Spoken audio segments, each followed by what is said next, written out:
Hello, welcome back to दोस्तों। आपका educational star 4.4 में फिर से एक बार स्वागत है। जैसा कि आप लोगों ने पिछली कक्षा में जो भी पढ़ा अच्छा ही पढ़ा होगा, और हम कोशिश करते हैं कि हमेशा टॉपिक बाय टॉपिक वीडियो लाते रहें। कोई भी ऐसा एजुकेशनल क्षेत्र में चैनल नहीं है जहाँ कि आपको हर एक टॉपिक बाय टॉपिक दिया जाएगा। सीधा मतलब कि मान लीजिए जितना भी मतलब पढ़ाया जाएगा एक तरफ से कराते जाएगा, लेकिन आपको पता ही नहीं चलेगा कहाँ से क्या चल रहा है। इसलिए हम कोशिश करते हैं कि हमेशा टॉपिक बाय टॉपिक वीडियो लाने का। तो आप लोगों ने फिजिक्स का पार्ट 2 या पार्ट 3 जहाँ तक भी हुआ वो देख चुके होंगे, और आज का चैप्टर फिजिक्स का है। चैप्टर में मान लीजिए इसको टॉपिक बोल सकते हैं, एक बल बल पर लाए हैं। इसके बाद आगे संवेग पे भी लाया जाएगा, मतलब जब भी लाएंगे टॉपिक बाय टॉपिक ही लाएंगे। तो चलिए बल बल के बारे में जानेंगे कि बल क्या चीज़ होता है। ऐसे तो आप लोग जानते होंगे कि बल आजकल आप लोग अलग ढंग से निकाल लेते होंगे कि किसी को हमको ज़्यादा बल है तो हम उसको पछाड़ सकते हैं। हमेशा इस चीज़ को ही जानना है कि किसी को पछाड़ना ही बल नहीं कहलाता है, किसी से झुक जाना भी बल कहलाता है। क्योंकि अगर हम झुक गए तो इसका मतलब ये भी थोड़ा है कि उसका बल हमसे अधिक है।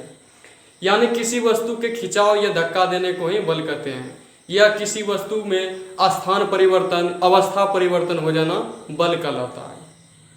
अब देखिए, इसी बल से संबंधित न्यूटन ने कितने नियम दिए थे? 3 नियम दिए थे। और इस 3 न्यूटन के नियम में पहला नियम, दूसरा नियम और तीसरा नियम। पहला नियम जो था उसे गैलीलियो का नियम कहा जाता है, और दूसरे नियम को उसी को जड़त्व के नियम को ही, मतलब गैलीलियो के नियम को ही जड़त्व का नियम कहा जाता है। अब आप लोग सोच रहे होंगे जड़त्व क्या चीज़ है? जड़त्व वैसा चीज होता है जो कि अवस्था परिवर्तन का क्या करता है? विरोध करता है। अवस्था परिवर्तन का विरोध करना क्या कहलाता है? यानी कि अवस्था में वह परिवर्तन होने ही नहीं देगा। यानी कि न्यूटन का पहला नियम यह कहता है कि जो वस्तु जिस अवस्था में है वो उसी अवस्था में रहेगा। यानी कि ना ही उसमें चेंजिंग होने, नो चेंज कर सकते, उसको चेंज नहीं होगा। इसे न्यूटन का पहला नियम कहते हैं। फिर न्यूटन ने दूसरा नियम दिया। दूसरा नियम उसके अनुसार जो दूसरा नियम दिया उससे बल की परिभाषा निकलता है। यानी बल की परिभाषा तो पहला नियम से निकल जाता है, और दूसरा नियम से निकलता है बल का मतलब कि क्या बोलते हैं, समीकरण F बराबर m है, यानी द्रव्यमान गुना त्वरण। और तीसरा नियम इसका है जिससे संबंधित संवेग का संरक्षण नियम कहते हैं, और तीसरा नियम इसका यही है। तो आइए आज इसके बारे में विस्तार से जानते हैं कि क्या है मतलब बल। देखिए, बल के बारे में बताया गया कि किसी वस्तु की अवस्था में परिवर्तन होना या होने का प्रयत्न किया जाना बल कहलाता है। अब देखिए, हम मान लीजिए कि कोई भी वस्तु, मान लीजिए आप पहाड़ पे बल लगा रहे हैं, वहां पे बल बराबर पहले फॉर्मूला जैसे आप लोग जान रहे हैं, इसमें दोनों चीज लागू होना चाहिए। अवस्था में परिवर्तन होना ही चाहिए और उसका कुछ वेट होना चाहिए। ये नहीं कि आप मान लीजिए यहाँ से वहाँ चल गए, आप तो आपको एक काम कर लिए, यहाँ से वहाँ चल गए तो आप सिर्फ आप जा रहे हैं। अगर आप कोई काम करना चाह रहे हैं तो आपको उसके लिए द्रव्यमान की आवश्यकता पड़ेगी। यानी आप यहाँ से एक पेन में लेके जा रहे हैं तो आपका बल, वहाँ पे आपका बल कार्य करेगा। आप खाली जा रहे हैं तो उसमें बल आपका क्या होगा, यानी द्रव्यमान 0 तो बल भी 0, और यहाँ से स्थान परिवर्तन नहीं हो रहा है तो भी 0। यानी मेरा कहने का मतलब ये है कि आप पहाड़ को जा रहे हैं, ऐसे ठेल रहे हैं, तो उस पहाड़ में कोई स्थान परिवर्तन नहीं होगा। आप बल उसमें कितना लगा दीजिए, यानी कि आप वहाँ पे त्वरण आप उत्पन्न ही नहीं होगा। जब त्वरण उत्पन्न ही नहीं होगा तो हमारा बल क्या हो जाएगा? 0 हो जाएगा। और बल कैसी राशि है? सदिश राशि है।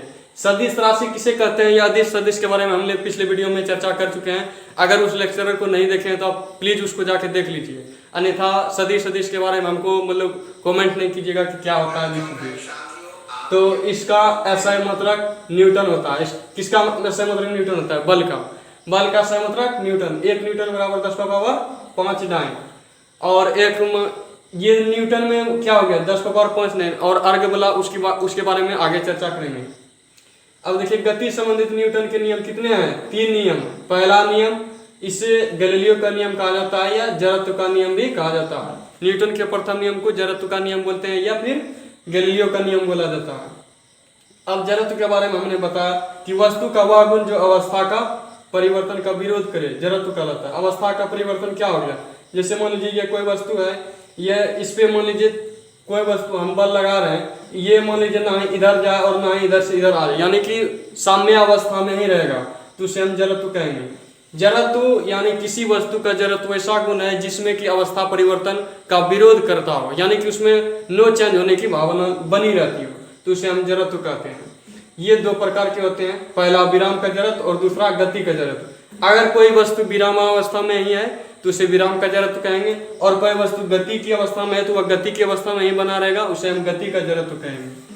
अब देखिए न्यूटन का द्वितीय नियम क्या कहता है, इसके द्वारा बल का समीकरण प्राप्त होता है। इसके द्वारा क्या होता है, बल का समीकरण प्राप्त होता है। बल का समीकरण क्या है, F बराबर m है। इसके अनुसार संवेग परिवर्तन की दर संवेग के यानी बल के समानुपाती। संवेग परिवर्तन की दर क्या होता है, संवेग परिवर्तन आप लोग जान रहे हैं, किसी की मतलब संवेग का परिवर्तन हो जाना ही संवेग परिवर्तन कहलाता है। इसके अनुसार संवेग परिवर्तन की दर बल के समानुपाती होता है। F बराबर, अब देखिए उससे समीकरण अलग निकालेंगे, लेकिन हमारा जो मुख्य रूप से बल का समीकरण क्या निकला, F बराबर m है। अब देखिए तीसरा नियम, किसी वस्तु पर लगने वाला क्रिया के विपरीत प्रतिक्रिया होती है। किसी वस्तु पर हम जितना क्रिया बल लगाएंगे उतना है उससे उधर से प्रतिक्रिया बल, यानी जितना आप कम उस पर जितना मान लीजिए आप दीवार पे जितना दबाव डालिएगा यानी जितना बल इधर से लगाएगा वो रिएक्शन भी उधर से उतना ही देगा। ये तीसरा नियम हो गया। जैसे बंदूक में गोली चलाने पर झटका देता है, आप बंदूक चलाते होंगे जितना गति से वो उधर जाता उतना ही गति से आपको पीछे की ओर झटका देता है। इसी से संवेग का संरक्षण भी इसी नियम पे आधारित है, और इसका चर्चा हम संवेग के मतलब संवेग टॉपिक में करेंगे कि संवेग का संरक्षण क्या है नहीं है। और आज हमको लगता है कि न्यूटन का संबंधित जितने भी नियम है वो समझ में आ गया होगा। और न्यूटन क्या है, न्यूटन किसका, मान लीजिए कि न्यूटन जो है किसका समर्थक है, तो बल का। इसका मतलब आज का टॉपिक हमारा पूरे बल पे था, और हमको आशा है कि आप बल के बारे में पूरी तरह से समझ गए होंगे कि बल क्या चीज़ है। किसी वस्तु की खिंचाव या धक्का देना को बल कहते हैं, या किसी वस्तु के स्थान परिवर्तन होना ही क्या कहलाता है, हमारा बल कहलाता है। बल बराबर द्रव्यमान गुना त्वरण। अगर आपका द्रव्यमान या त्वरण कोई भी जीरो हो तो आपका बल भी जीरो होगा।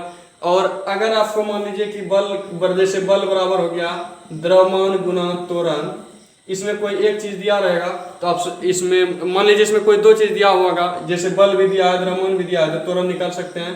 बल और द्रव्यमान दिया है तो बल और मतलब कि त्वरण दिया है तो द्रव्यमान निकाल सकते हैं, या द्रव्यमान त्वरण दिया है तो बल निकाल सकते हैं।